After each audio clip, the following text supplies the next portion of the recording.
안녕하세요, 구본일입니다. 일 잘하는 방법을 알기 전에 왜 일을 잘해야 되는지부터 알아봅시다. 우리가 일터에서 보내는 시간이 굉장히 길죠. 어쩌면 집에서는 거의 밥 먹고 자는 시간만 있고 회사에서 더 많은 시간을 보낼 수도 있어요. 그만큼 삶에 많은 시간을 일을 하면서 보내고 있는데 일은 재밌는 게 좋겠죠. 뭐든 잘하면 재밌게 할 수 있습니다.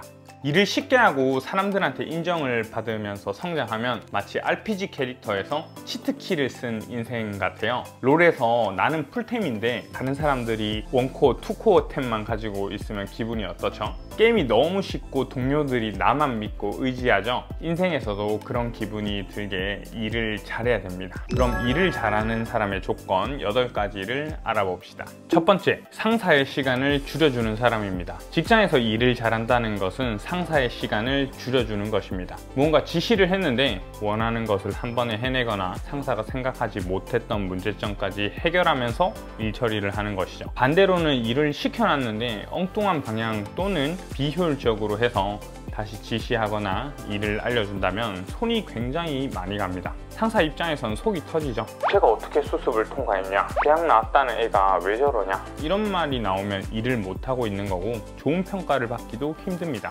연봉 관점으로 보면 상사의 시간은 비쌉니다. 시간이 더 소중하다는 의미가 아니고 시급으로 치면 다른 직원보다 비싸다는 것이죠. 결정이나 다른 중요한 업무를 처리할 에너지를 줄여주고 상사가 가이드라인을 새로 만들어주거나 실무에 손이 덜 가도록 해주는 것이 조직 전체로 봤을 때 이득입니다. 두 번째는 문제를 해결하는 사람입니다. 문제 해결을 잘하는 사람은 몇 가지 공통점이 있습니다. 회의를 할 때 대안 없는 비판을 하지 않습니다. 반대를 위한 반대와 비슷한 의미인데요. 다른 사람들의 의견을 계속 비판만 한다거나 이건 뭐가 문제고 저건 뭐가 문제니까 하면 안 된다. 이런 사람들은 문제 해결을 잘하는 사람들이 아닙니다. 문제를 만드는 사람이죠. 조직에서 무언가 한다고 했을 때 어렵다, 이건 안 된다 라는 말은 굉장히 조심스러워야 됩니다. 본인이 날카로운 문제점을 지적하는 것처럼 보일 수 있겠지만 까칠한 불만종자처럼 보일 수 있어요. 문제 해결을 하는 사람은 관점이 다양합니다. 예를 들어 볼까요? 우리 사무실 앞에 담배꽁초가 너무 많이 버려져 있는데 술집이 있어서 다른 사람들이 여기서 피고 버리나 봐. 어떻게 하면 좋을까? 이런 문제가 있을 때 여러분들은 어떻게 하시겠어요? 5초만 생각해 볼까요? CCTV를 설치할 수도 있고 금연 문구를 적을 수도 있겠죠. 경찰에 신고를 자주 할 수도 있고 펜스를 쳐놓을 수도 있어요. 하지만 이런 것들이 근본적으로 해결이 될까요? 우리 사무실 앞이 너무 더러워서 담배를 펴도 되는 장소처럼 보일 수 있습니다. 굉장히 깨끗하게 만들고 예를 들어서 호텔처럼 대리석 바닥으로 바꾼다거나 깔끔하게 페인트 칠을 해서 담배를 피면 굉장한 죄책감을 주는 환경으로 만들어 버린다면 어떨까요? 어때요? 이런 접근도 여러분들 해보셨나요? 굉장히 사소할 수 있지만 일을 잘하는 사람은 관점이 다양합니다.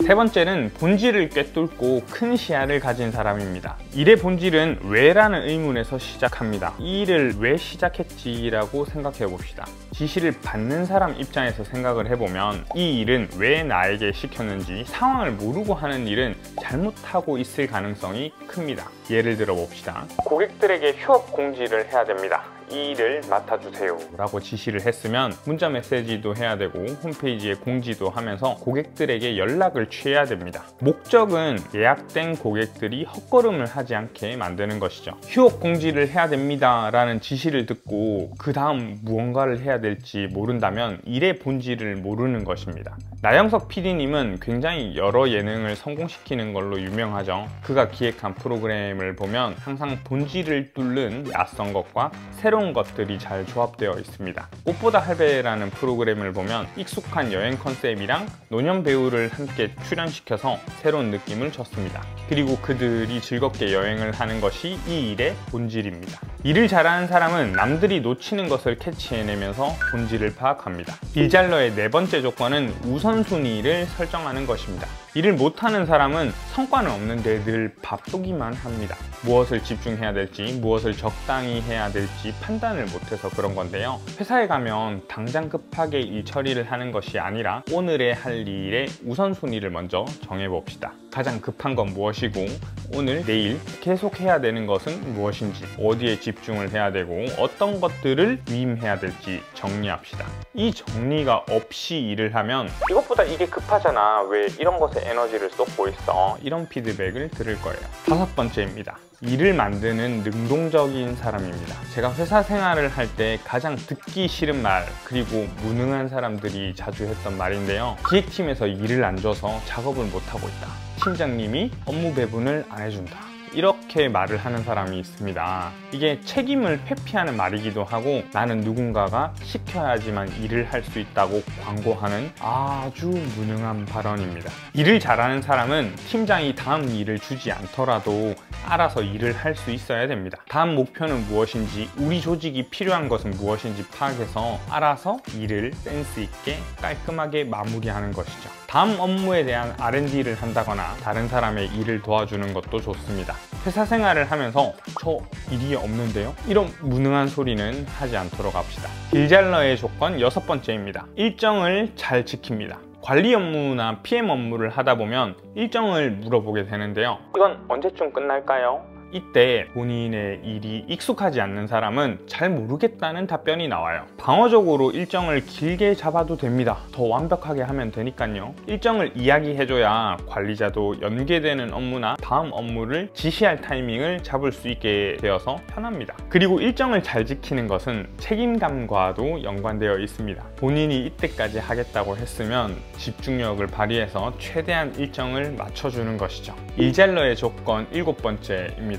말을 정확하게 하고 증거를 남깁니다. 말을 정확하게 하는 것은 커뮤니케이션의 핵심입니다. 지시자와 지시를 받는 사람이 있고 또 그 일을 공유하는 사람이 있을 수 있습니다. 이때 말이 정확하게 오해 없는 문장으로 전달해야지 일을 2번, 3번 반복하지 않습니다. 일을 시킬 때 잘못된 사례를 예를 들어 볼까요? 자, 이번 달 매출이 안 나오는데 어떻게 좀 해보세요. 이런 상사를 만나면 엄청 피곤하겠죠. 홈페이지 방문객들이 금방 나가는 것 같은데 땡땡님이 이걸 해결해 보세요. 이런 지시보다 정확한 지시가 좋습니다. 홈페이지 방문객들의 체류 시간이 낮은 것 같습니다. 고객이 좋아하고 필요할 만한 정보들을 모은 페이지를 제작합시다. 리스트만 우선적으로 뽑아주시겠어요? 지시는 이렇게 해야 됩니다. 보고를 하는 사람 입장에서 굉장히 안 좋은 예를 들어보겠습니다. 팀장님, 큰일 났어요. 고객들의 환불이 굉장히 많이 발생하고 있습니다. 이런 표현을 하는 직원이 있으면 즉시 보고에 대한 교육을 다시 시켜야 됩니다. 큰일 났다는 것과 환불이 굉장히 많이 발생했다는 것은 팀장이나 책임자가 판단할 일이지 보고하는 사람이 큰일 났다고 호들갑 떨면 안 됩니다. 팀장님, 최근 환불이 17건 발생했습니다. 이렇게 전달해야 됩니다. 그리고 일잘러들은 증거를 남깁니다. 그게 메신저든 메일이든 나는 이렇게 전달했고 우리 회의의 내용의 결론은 이랬고 지금 나는 이렇게 진행하고 있다는 중간 보고와 기록을 굉장히 잘합니다. 이건 책임 소재를 분명하게 하고 귀찮은 상황을 막기 위한 방어 장치인데요. 책임 회피는 아닙니다. 나는 이렇게 했으니 이제 너네가 이렇게 일을 할 차례라는 신호인 거죠.